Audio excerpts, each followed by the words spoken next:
So I have an SD40 from Espresso Outlet, and Joe was kind enough to send me the upgraded burr set, the outer burr and the inner burr. So I need to change them out, and so I'm going to try and make a video of how I do that. Okay, so the first thing is with the SD40 is you need to remove the upper burr set. So to do that, you push down on the locking mechanism on the back and you spin it opposite of what you would normally do. So righty tighty, lefty loosey, righty tighty doesn't work. So we're going righty loosey.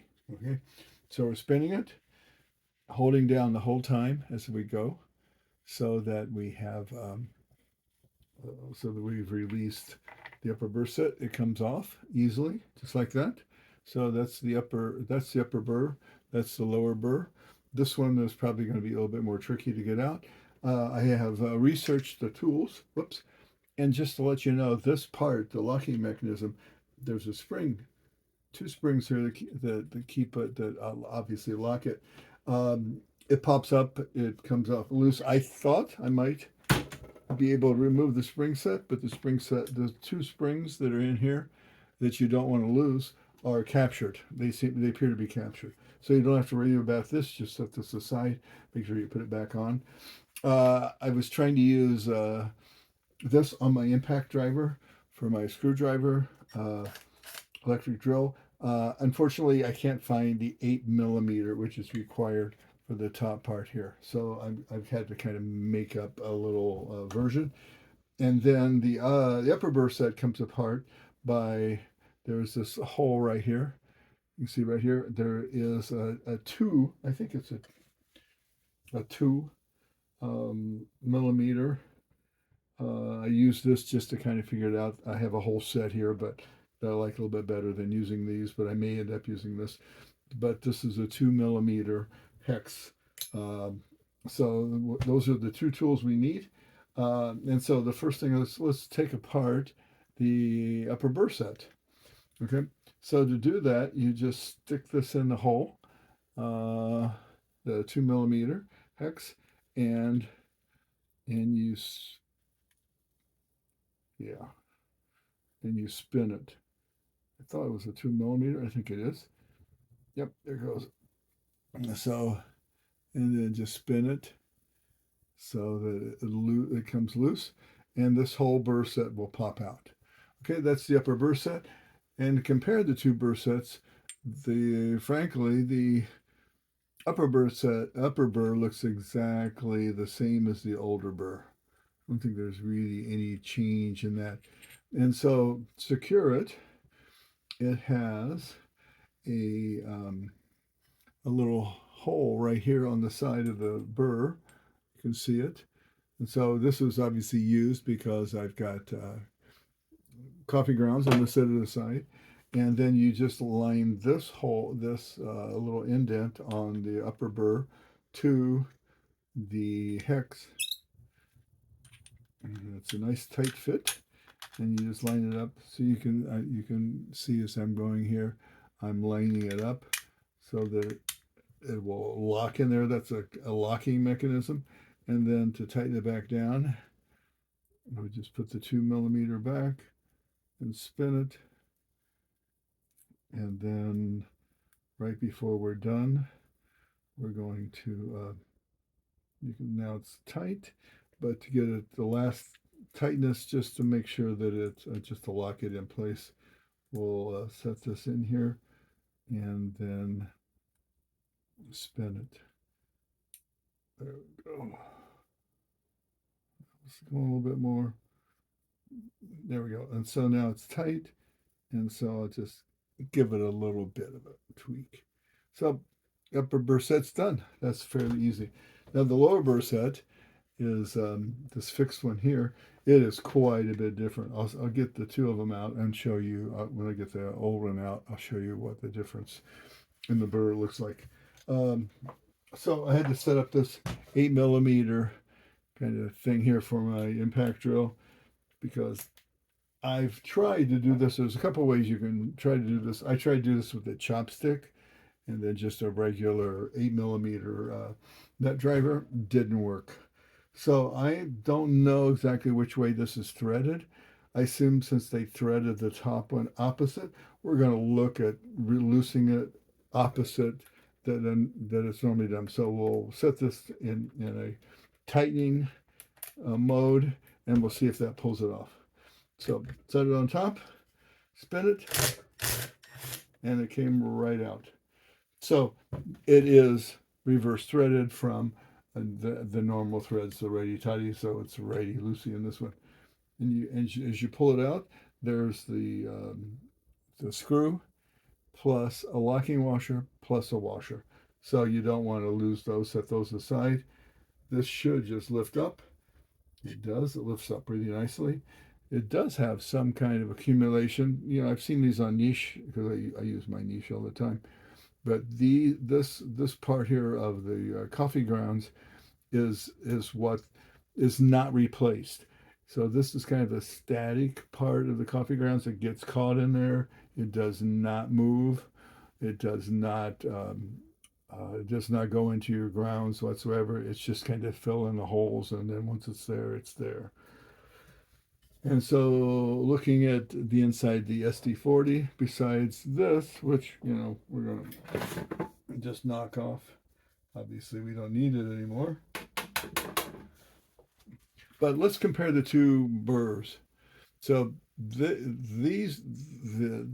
burr on the new burr is less. It is.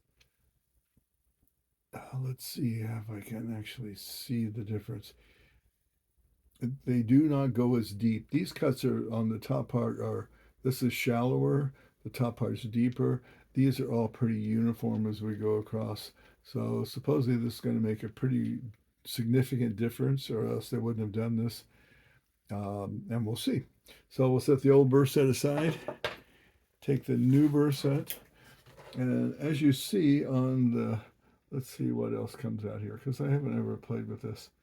This is locked in here with a pin, and the pin will come out. Should we take it out just to see? Why not? We're here. So the pin, we'll knock it to one side, and then let's use these little pliers. These little, that's the locking pliers. That's my locking pliers. But these are kind of like a locking forceps. It's really nice to get parts out of, and it's got an angle on it, so you can get in here. You can see this is the, guess what? The pin fell out, so we don't even need to pull it out. I thought we'd have to pull it out, but we will take it out with a locking forceps and set it aside. And then let's pull out, this is the sweep arm. Very similar to a niche. You know, most of these zero or low retention grinders anymore have, sorry about that, have sweep arms to knock out the excess so that it's not retained in the grinder. So we got that all kind of cleaned up. Inside, there's really not much in here. I've had my vacuum, I just moved it out of my way here for my, so I'll just clean this up a little bit and dump it. Aha. So guess what? One of the springs, thank God I put my hand underneath of it. One of my springs is obviously right here. I would have been able to catch it. One of the springs did come out. The second spring is still caught in there. But this is all pretty well cleaned right now. I could take this off and probably do a little bit more of a cleaning. Haven't used this grinder that much. I don't really need to go into a deep clean at this point. So let's see what else we got. I think we're ready. So let's put the sweep arm back on. And if I'm correct, the sweep arm, you can look at it, has these two little pins on the top. That is the top, because that goes into the burr that's what locks the burr in. So we're going to put this back in easily that way, And remember, there was this little retaining pin here. We'll put it back in. Hopefully we'll get it without. You can kind of see there's a little hole in the shaft here. Put the retaining pin back in. We know the retaining pin is really loose, so it goes in very simply. You can hopefully see it there. And then as I moved it over so you could see it, it fell out. So it's really pretty loose tolerance on this pin. So I'll stick it back in, and I'm not going to show you this time because I'll use gravity to hold it. The bottom of the burr set, or the bottom burr, has a notch on the bottom. That's where the pin goes. And then opposite of that are these two little holes. So let's see if we can set that up so we can just actually set it in. Okay, there we go. So the pin went in that little indents on the side, and then the two pins popped down in the two holes on the top. So really, we're all set. That's all there really is to it. And we're going to make sure we have, remember this is reverse threaded, which is a nice little element on this grinder, so it doesn't come unthreaded. So I'm tightening it going the opposite way. I'm going to take my impact drill, reverse it, which you just heard the little click, and then tighten it down. There it is, nice and tight. This burr set we already did. We did the upper burr set already. So, oh, well, I can't forget a couple of things, right? One, we have to put the second spring back in. So we stuck the second spring back in, and then the locking mechanism, we'll just set it in place. Drop the burr set, the upper burr back in, lower the locking pin. You can see that I'm lowering it on the back side here so that this spins freely. And now I'm going to lefty tighty. I'm turning it to the left so that it tightens back down.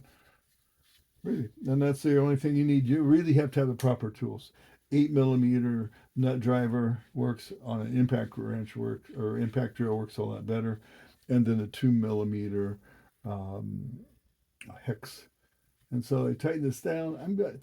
So I had a little experience with this before. I thought that it would work like a niche zero. So you would tighten it all the way down, and that would be the zero position for your grind size and everything.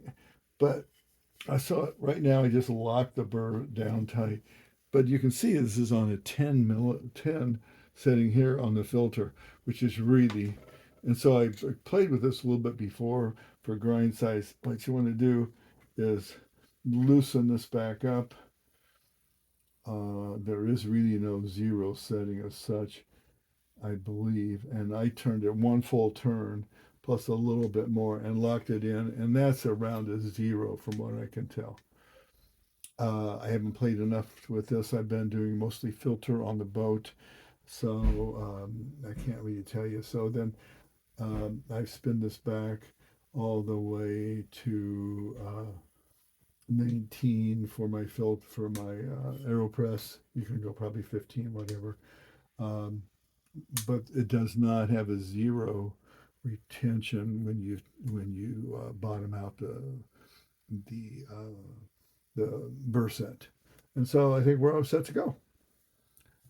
Thanks for watching.